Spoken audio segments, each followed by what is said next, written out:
and welcome to A Course in Miracles in Practice. We're so pleased you're here to delve into the practical application of the Course. Think of this as a guided journey, a step-by-step exploration of one of the most powerful spiritual texts out there. So today we're diving into the Course Lesson 133. Let's just read it through first, together. I will not value what is valueless. Sometimes in teaching there is benefit, particularly after you've gone through what seems theoretical and quite remote from what the student has already learned, to bring him back to practical concerns. This we will do today. We will not speak of lofty, world-encompassing ideas, but dwell instead on benefits to you. You do not ask too much of life, but far too little. When you let your mind be drawn to bodily concerns, to things you buy, to eminence as valued by the world, you ask for sorrow, not for happiness. This course does not attempt to take from you the little that you have. It does not try to substitute utopian ideas for satisfactions that the world contains. There are no satisfactions in the world. Today we list the real criteria by which to test all things you think you want. Unless they meet these sound requirements, they are not worth desiring at all, for they can but replace what offers more. The laws which govern choice you cannot make, no more than you can make alternatives from which to choose. The choosing you can do, indeed you must. It is wise to learn the laws you set in motion when you choose, and what alternatives you choose between. We have already stressed there are but two, however many there appear to be. The range is set, and this you cannot change. It would be most ungenerous to you to let alternatives be limitless and thus delay your final choice until you had considered all of them in time and not been brought so clearly to the place where there is but one choice which must be made. Another kindly and related law is that there is no compromise in what your choice must bring. It cannot give you just a little, for there is no in-between. Each choice you make brings everything to you or nothing. Therefore, if you learn the test by which you can distinguish everything from nothing, you will make the better choice. First, if you choose a thing that will not last forever, what you choose is valueless. A temporary value is without all value. Time can never take away a value that is real. What fades and dies was never there, and makes no offering to him who chooses it. He is deceived by nothing in a form he thinks he likes. Next, if you choose to take a thing away from someone else, you will have nothing left. This is because when you deny his right to everything, you have denied your own. You therefore will not recognize the things you really have, denying they are there. Who seeks to take away has been deceived by the belief that loss can offer gain, yet loss must offer loss and nothing more. Your next consideration is the one on which the others rest. Why is the choice you make of value to you? What attracts your mind to it? What purpose does it serve?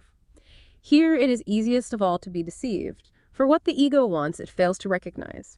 It does not even tell the truth as it perceives it, for it needs to keep the halo which it uses to protect its goals from tarnish and from rust, that you may see how innocent it is. Yet is its camouflage a thin veneer which could deceive but those who are content to be deceived. Its goals are obvious to anyone who cares to look for them. Here is deception doubled, for the one who is deceived will not perceive that he has merely failed to gain. He will believe that he has served the ego's hidden goals. And though he tries to keep its halo clear within his vision, yet must he perceive its tarnished edges and its rusted core. His ineffectual mistakes appear as sins to him, because he looks upon the tarnish as his own, the rust a sign of deep unworthiness within himself. He who would still preserve the ego's goals and serve them as his own makes no mistakes, according to the dictates of his guide. This guidance teaches it is error to believe that sins are but mistakes. For who would suffer for his sins if this were so? And so we come to the criterion for choice, which is the hardest to believe, because its obviousness is overlaid with many levels of obscurity. If you feel any guilt about your choice, you have allowed the ego's goals to come between the real alternatives, and thus you do not realize there are but two. And the alternative you think you chose seems fearful and too dangerous to be the nothingness it actually is. All things are valuable or valueless, worthy or not of being sought at all, entirely desirable or not worth the slightest effort to obtain. Choosing is simple just because of this. Complexity is nothing but a screen of smoke which hides the very simple fact that no decision can be difficult. What is the gain to you in learning this? It is far more than merely letting you make choices easily and without pain. Heaven itself is reached by empty hands and open minds, which come with nothing to find everything and claim it as their own. We will attempt to reach this state today, with self-deception laid aside, and with an honest willingness to value but the truly valuable and the real. Our 2 extended practice periods of 15 minutes will begin with this. I will not value what is valueless, and only what has value do I seek, for only that do I desire to find. And then receive what waits for everyone who reaches unencumbered to the gate of heaven, which swings open as he comes. Should you begin to let yourself collect some needless burdens or believe you see some difficult decisions facing you, be quick to answer with the simple thought, I will not value what is valueless, for what is valuable belongs to me. Okay, that was lesson 133 from the course. Quite a lot in there. Let's try to unpack some of the main ideas now. Definitely. This lesson, I will not value what is valueless. I mean, it really does just cut right to the heart of it, doesn't it? About where we put our energy, what we chase after. Mm-hmm. It makes you think about all those things we pursue, expecting happiness, but they often just fizzle out, leave you feeling empty. Yeah, or worse sometimes. What was the first thing that kind of jumped out at you from this reading? Well, it's that line, you do not ask too much of life, but far too little. That always gets me. It's so direct. Right. Because we think wanting the big house, the fancy job, is asking for a lot. But the lesson flips that. It says focusing on, bodily stuff, possessions, status. That's actually asking for sorrow, not happiness. It suggests we're aiming way too low, fundamentally misunderstanding where real satisfaction comes from. It's like we're looking completely in the wrong direction for fulfillment. The Course isn't trying to take away the little we have, it says, but it's also saying those worldly satisfactions, they aren't actually satisfying. Not in any lasting way, no. Yeah. And then it gives us these criteria, tests, really, for anything we think we want. Yeah, let's talk about those. The first one, if it won't last forever, it's valueless. That feels, well, pretty radical in our world, right? It does. I mean, almost everything we interact with is temporary. So this is a huge challenge. A temporary value is without all value. It makes you question deeply what does last, what has real inherent value that time can't touch. You think about maybe like the difference between the thrill of a new gadget versus, I don't know, the deep feeling from a genuine connection or an act of kindness. One fades fast, the other resonates, right? And the second criterion about choosing to take from someone else means you end up with nothing. That feels important too. Very. And it's not just about like stealing money. It's deeper. Like denying someone's rights. Yeah, denying their right to everything, as the lesson puts it. If you do that, you deny your own right too. You basically blind yourself to the abundance you actually do have. Because you're operating from a mindset of lack, believing that gain comes from someone else's loss. Which the lesson says is just a deception. Loss only brings loss. It challenges that whole competitive zero-sum game idea that's so common. So it hints at this kind of interconnectedness. My gain isn't dependent on your loss, and trying to make it so actually hurts me. Yes, your true value, your everything, isn't threatened by someone else having theirs. Okay, then the third point.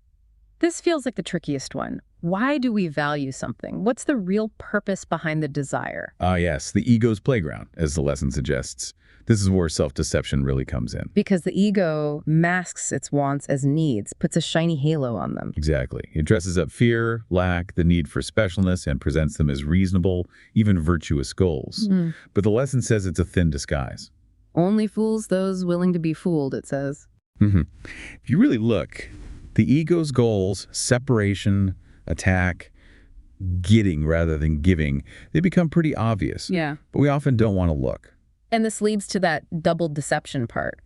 We don't just fail to gain something truly valuable. We actually think we succeeded in serving the ego. Right. And then we see the tarnish on the halo, the flaws in our choices, but we interpret them as our own deep sinfulness or unworthiness rather than just mistakes, choosing wrongly. Instead of seeing it as, oops, I followed the ego's faulty guidance again, we see it as, I am fundamentally bad. Which keeps us trapped, serving those ego goals. Believing mistakes are sins prevents us from simply correcting them without suffering. Wow. Okay, and that links to the final criterion, the one about guilt, which it calls the hardest to believe. Yeah, because it's so obscured. The idea is, if you feel guilt about a choice, it means the ego interfered. You let its goals come between the real alternatives. The real alternatives being just two, everything or nothing, value or valuelessness. Guilt means you've lost sight of that simple choice.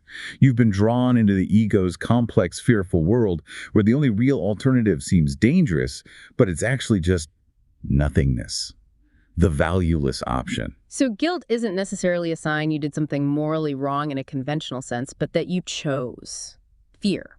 You chose the ego's valueless offering instead of peace. It's like an internal alarm bell, signaling you've aligned with something that cannot bring you peace, something based on the ego's premises of separation and lack. You've chosen the path that leads away from recognizing your true value. So this all boils down to a radical simplicity then, despite how complicated we make things. That's what the lesson argues. All things are either valuable or valueless, worthy or not worthy. desirable or not worth the effort. That's it. And the complexity we feel, just a screen of smoke hiding this simple choice. Right. The difficulty isn't inherent in the decision itself, but in our own layers of self-deception, our attachment to the valueless. So the gain in learning this is huge. It's not just about easier choices. No, it's far more. It's about reaching that state of empty hands and open minds, ready to receive everything because you're no longer clinging to nothing. It's about clearing the path to heaven, as the Course puts it. By consciously choosing to value only what is truly valuable, setting aside the self-deception. Which brings us to the practice, that intention. Yeah. I will not value what is valueless, and only what has value do I seek. And that final reminder for when we get caught up, I will not value what is valueless, for what is valuable belongs to me. Okay, so let's think about how this applies. Maybe social media. Yeah, it seems like a prime example. We scroll, we post, we seek. So, what? Validation, connection, distraction. So applying the criteria, does that endless scrolling bring lasting peace? Or is it temporary relief followed by maybe comparison or emptiness? Often the latter, I suspect. Yeah. Does it sometimes feel like we're trying to take approval or attention, subtly competing? Could be. And the why?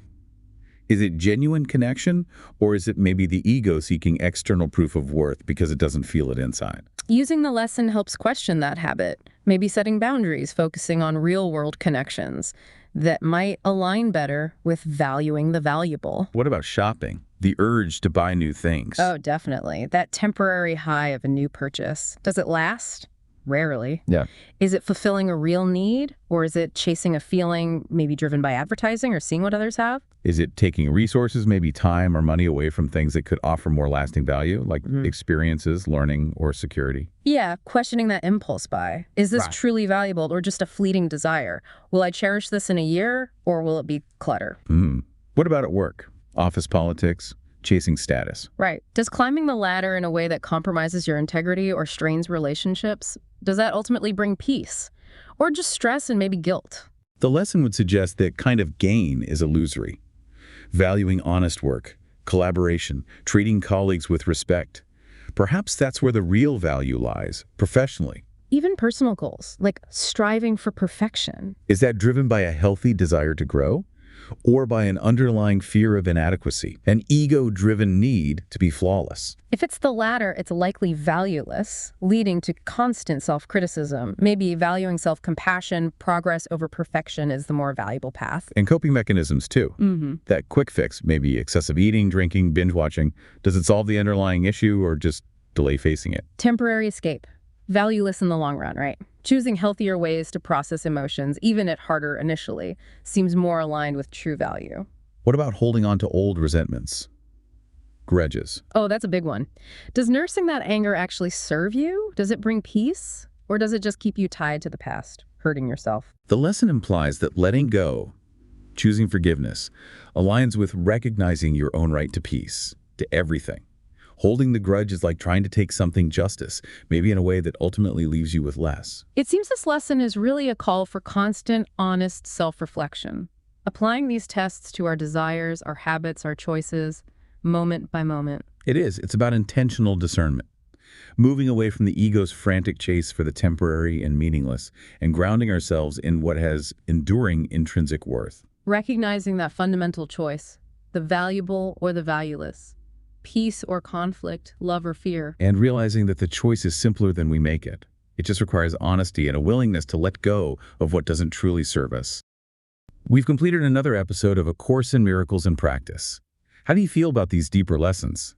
Feel free to share your insights with us. If you have any comments, suggestions, or questions, you can write us at acim@theworldharmonyproject.org. And you can also follow us on TikTok at The World Harmony Project.